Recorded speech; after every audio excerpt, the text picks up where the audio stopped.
شروع اللہ کے نام سے جو رحمان و رحیم ہے۔ اللہ کی تسبیح کر رہی ہے ہر وہ چیز جو آسمانوں میں ہے اور ہر وہ چیز جو زمین میں ہے۔ بادشاہ ہے، قدوس ہے، زبردست اور حکیم ہے۔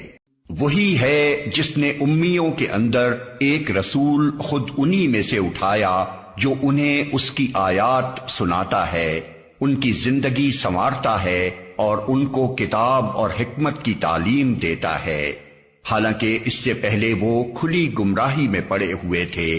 اور اس رسول کی بعثت ان دوسرے لوگوں کے لیے بھی ہے جو ابھی ان سے نہیں ملے ہیں۔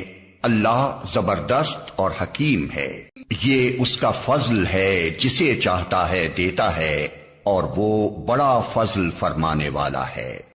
جن لوگوں کو تورات کا حامل بنایا گیا تھا مگر انہوں نے اس کا بار نہ اٹھایا، ان کی مثال اس گدھے کی سی ہے جس پر کتابیں لدی ہوئی ہوں۔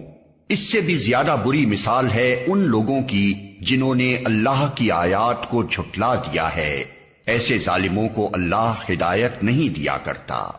ان سے کہو، اے لوگو جو یہودی بن گئے ہو، اگر تمہیں یہ گھمنڈ ہے کہ باقی سب لوگوں کو چھوڑ کر بس تم ہی اللہ کے چہیتے ہو، تو موت کی تمنا کرو اگر تم اپنے اس ظام میں سچے ہو۔ لیکن یہ ہرگز اس کی تمنا نہ کریں گے اپنے کرتوتوں کی وجہ سے جو یہ کر چکے ہیں، اور اللہ ان ظالموں کو خوب جانتا ہے۔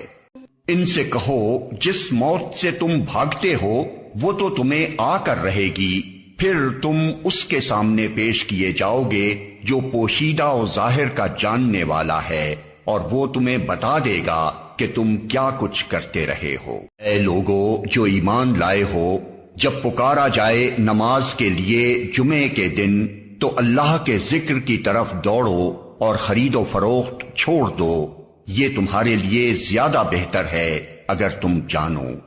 پھر جب نماز پوری ہو جائے تو زمین میں پھیل جاؤ اور اللہ کا فضل تلاش کرو، اور اللہ کو کثرت سے یاد کرتے رہو، شاید کہ تمہیں فلاح نصیب ہو جائے۔ اور جب انہوں نے تجارت اور کھیل تماشا ہوتے دیکھا تو اس کی طرف لپک گئے اور تمہیں کھڑا چھوڑ دیا۔